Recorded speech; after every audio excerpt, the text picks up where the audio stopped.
The First World Forum Against Imperialism opens in Caracas, Venezuela. Evo Morales makes a speech to workers as Bolivia celebrates its plurinationality. And a UN report reveals a damning increase in global inequality. From the headquarters of Telesur English in Quito, Ecuador, this is From the South. I am Doris Polo.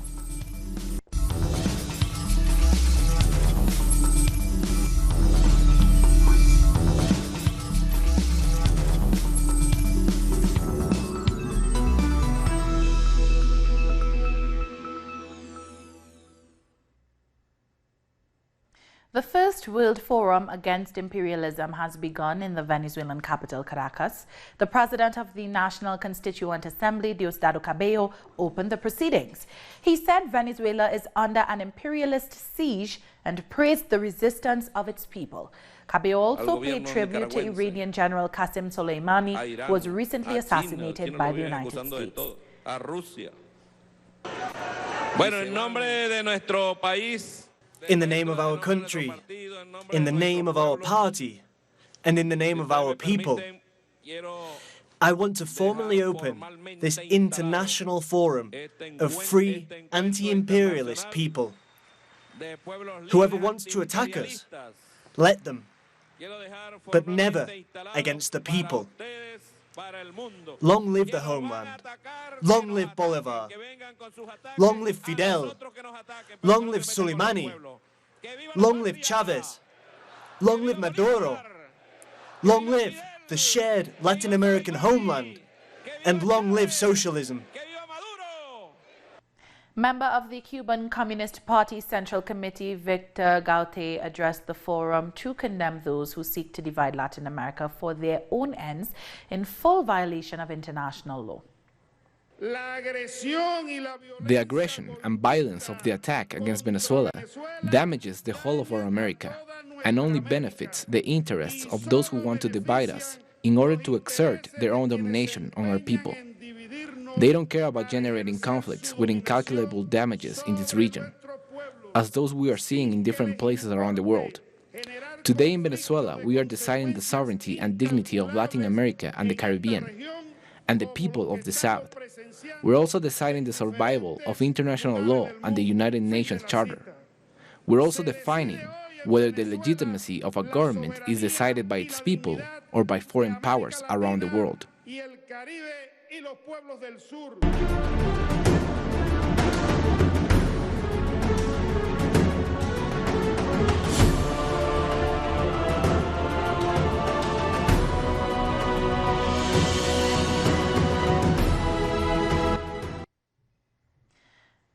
On Wednesday morning, some members of the migrant caravan that arrived in Tecún, Guatemala last week returned to Honduras. On Monday, a large group of the over 3,000 migrants who made the trek north crossed the Suchiate River into Mexico after being denied safe passage by authorities. But the Mexican National Guard eventually detained groups of them and returned them to Guatemala. Reportedly, the Guatemalan government provided them with the buses for their journey back home. Getting across the border has been harder now. In the past it was easier to cross, and I don't want to even imagine what could happen to me today. That is what is difficult. You come full of hope, looking for something better. But from what I've heard, now you can get hit by a stone in the head or even lose your life.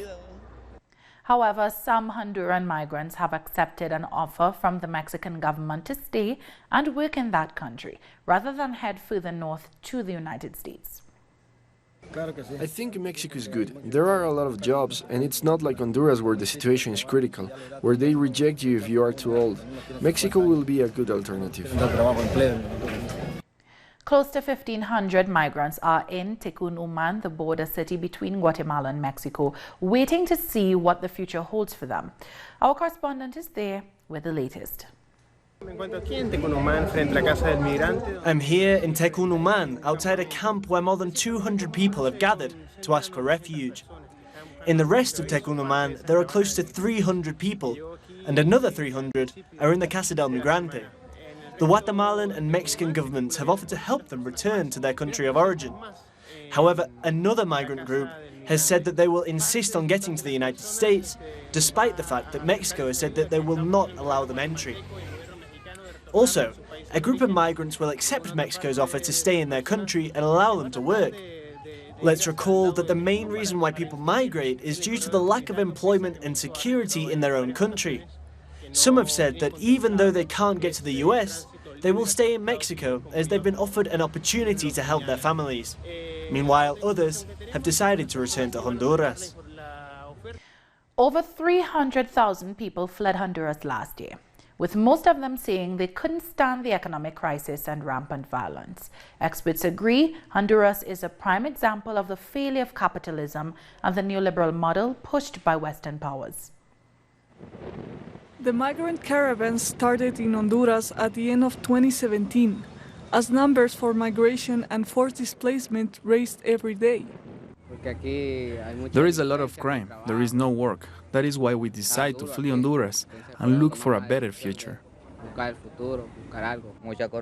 lot of corruption. There is no state support. Nobody gets any help, much less young people. Look at where we are. We are forced to escape with our families, hoping for a better tomorrow. The number of people who join these caravans rises every year. One of the reasons they do this is to save what they would have to spend on buses, and also to face the dangers of the journey as a group. It is the neoliberal policies that have increased exploitation of people and of natural resources. Other countries' immigration policies have also become more hostile. The United States used to stop migrants at the border. Now they don't even let them get close to the gate. The crisis grew after 2009, U.S. backed coup in Honduras. But even back then, the nation was among the poorest in Latin America. After the coup, agreements with financial institutions opened the doors for powerful neoliberal measures that left the country in shambles. 70% of people in Honduras live under the poverty line, and the numbers grow worse due to a lack of work and social programs, dooming the over 8 million citizens, most of them of working age. Unemployment rates are at 74%. These are people with jobs who are not paid well or have a job that pays by the hour. This is the result of the neoliberal policies and have led to the rise in migration. On top of mass migration, there's also been an increase in the criminalization of those less privileged and of minorities, as xenophobia rises. We have seen Donald Trump promote these ideas since his first campaign. He's always had the goal to stop migration towards the U.S. He is supported by hate groups who promote this xenophobic agenda. The Honduran government signed a safe third country agreement last year, as part of the anti-immigrant policies of Donald Trump. Through this measure, the U.S. hopes to halt migration to their borders. The U.S. has shown they don't care about international agreements. We can see it in the case of the environment and in the case of accepting refugees. The U.S. has implemented highly racist and hateful rhetoric into their laws.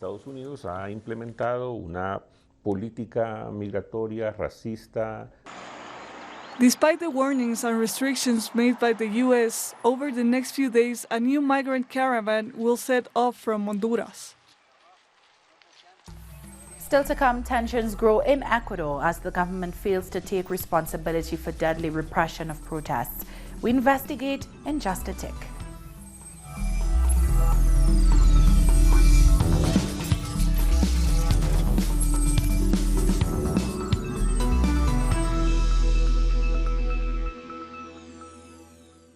Welcome back. Thousands have mobilized in Cochabamba to mark the day of the plurinational state of Bolivia. Citizens are gathering in Zona Sur for a live broadcast by President Morales. Celebrated since 2010, January 22nd marks a day of triumph for Bolivia's various indigenous and campesino communities after decades of social struggle. Leaders of the 6 federations of the Tropic of Cochabamba, Andrónico Rodriguez, used the opportunity to call for unity, organization and consciousness ahead of the May 3rd election as the MAS looks to win yet another vote.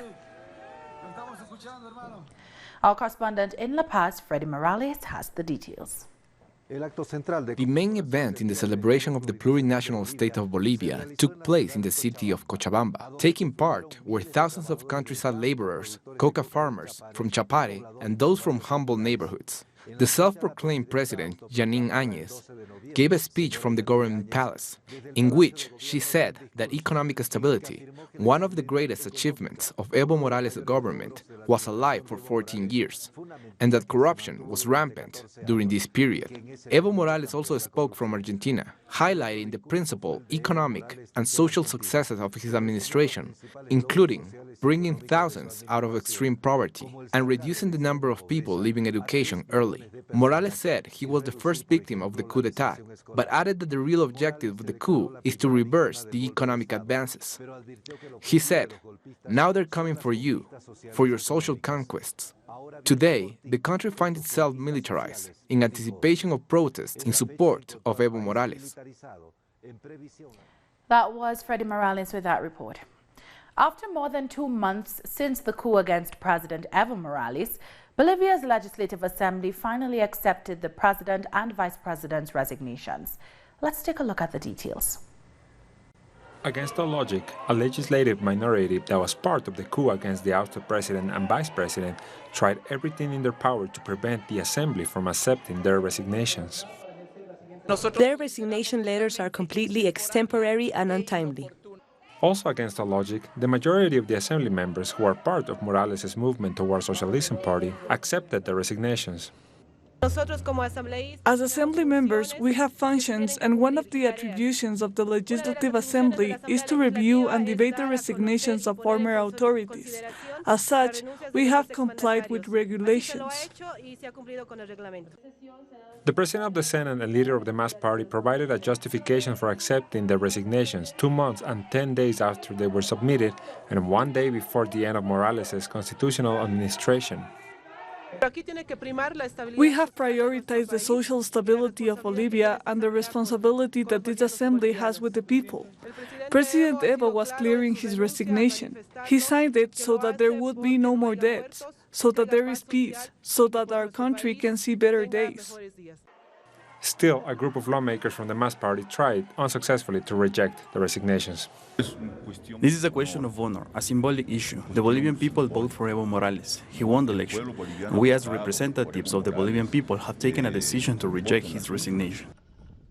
Evo Morales and Álvaro García Linera were forced to resign following a military-backed coup last November after a period of far-right violence that included the kidnapping of officials and their relatives, the burning and sacking of their homes, the destruction of 9 electoral courts, and a demand by the police and armed forces for the president to leave.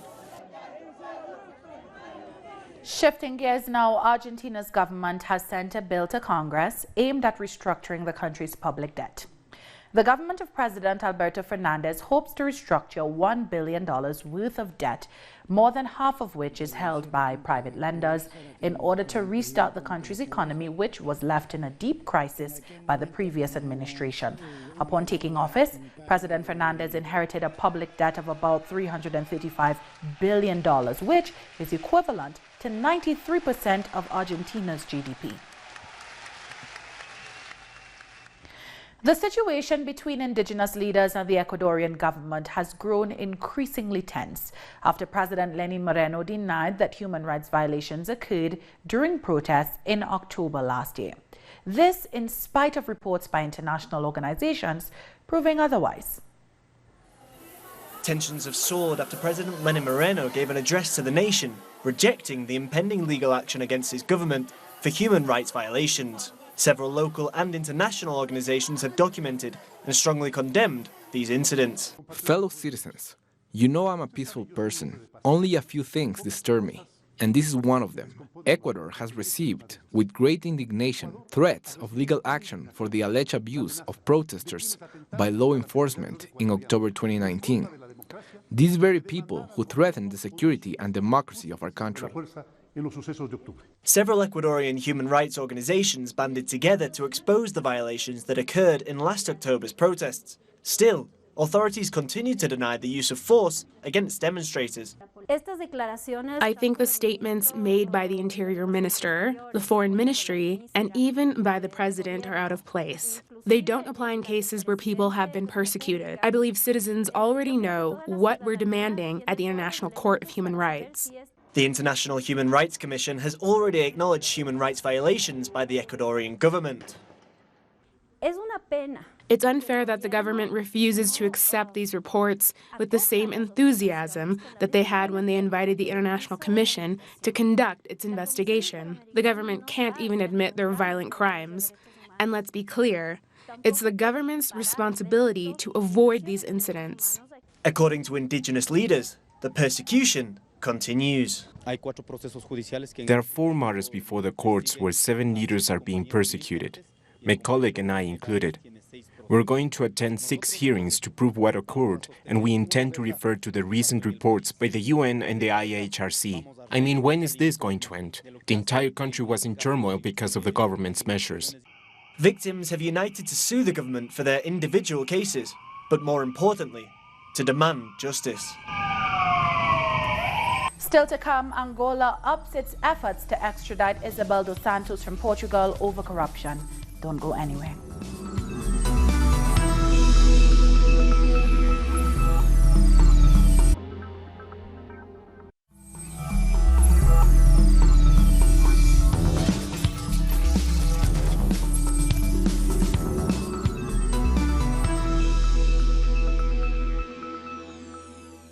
Welcome back. The latest United Nations World Social Report shows that income inequality is increasing in many parts of the world. The report indicates that in many developing and middle-income countries, the richest 1% of the population own more than 50% of economic resources, while the bottom 40% own less than 25%. Globally, 2,000 people own more wealth than the poorest 4.6 billion people combined. The study also shows that minorities and women continue to bear the brunt of poverty worldwide. The World Social Report highlights the basic building blocks of any comprehensive policy strategy to reduce inequality in all of its dimensions. First, promoting equal access to opportunity for all, regardless of status. Second, ensuring that macroeconomic policies contribute to reducing inequality. Third, strengthening social protection systems, which are often the foundation for addressing inequalities. And fourth, tackling prejudice and discrimination. Moving on, the Angolan government has said it will explore all options to have Isabela dos Santos extradited from Portugal, where she has been in exile, to face corruption charges. The Prosecutor General said he plans to invoke international mechanisms to bring the daughter of the former president, José Eduardo dos Santos, back to the country. However, he did not specify what channels would be used to do so. Dos Santos stopped living in Angola when her father stepped down in 2017. A year later, the government initiated steps to prosecute her for corruption. The richest woman in Africa has maintained her innocence. And this announcement comes on the heels of a new investigation by the International Consortium of Investigative Journalists revealed several Western financial institutions, including PricewaterhouseCoopers and Boston Consulting, aided Isabela dos Santos' move more than $1 billion from Paris, Seychelles, including state oil giant Sonangol, to shell companies in tax havens. I think this is not a new situation. It is a situation that has been going on for a long time. Naturally, we intervene within civil society to oppose the position taken by the former president and to demonstrate that these thefts and lootings were indeed a well-organized, well-orchestrated affair, obviously for the benefit of these people. Libya's Mitga airport has reopened a few hours after flights were suspended following a rocket attack that the UN-recognized government say was carried out by forces loyal to General Khalifa Haftar. According to officials, the airport, located 8 kilometers out of the besieged capital Tripoli, was attacked by at least 6 Grand missiles.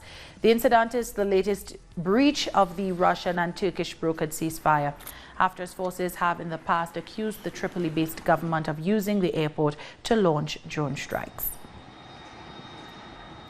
And we end in Tunisia, where the 9th anniversary of the triumph of the revolution was celebrated this week. But many citizens rather chose to express their dissatisfaction with the policies that followed. Some see the 9th anniversary of the Tunisian revolution as a celebration.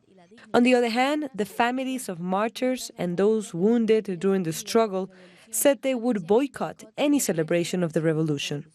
While they contributed to the ousting of the old regime and achieved liberty, many say that they have yet to see any benefits from their fight. The revolution will not rest until the families of the martyrs are honored. They can honor them by eliminating the final list in an official way. We are going to do a sitting protest in the city of Caravan in front of the Ministry of Higher Education. We will demonstrate everywhere. We don't have anything to lose. Workers met in public squares. However, this time, social demands were small when compared to messages that ask for the defense of Tunisia's sovereignty and a course correction in order to achieve the demands of the 2011 revolution.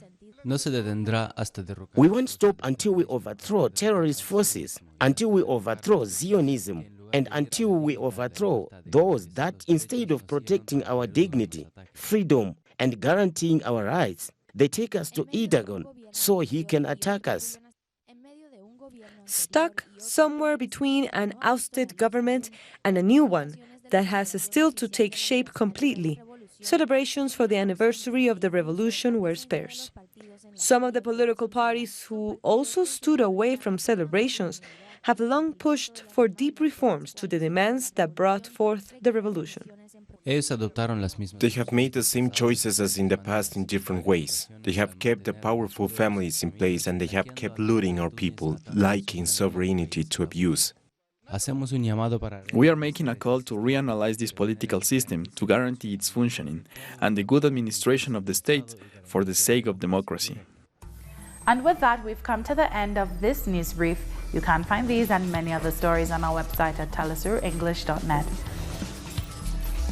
And join us on social media, Facebook, Twitter, and Instagram. For Telesur English, I'm Doris Follow. Thanks for watching.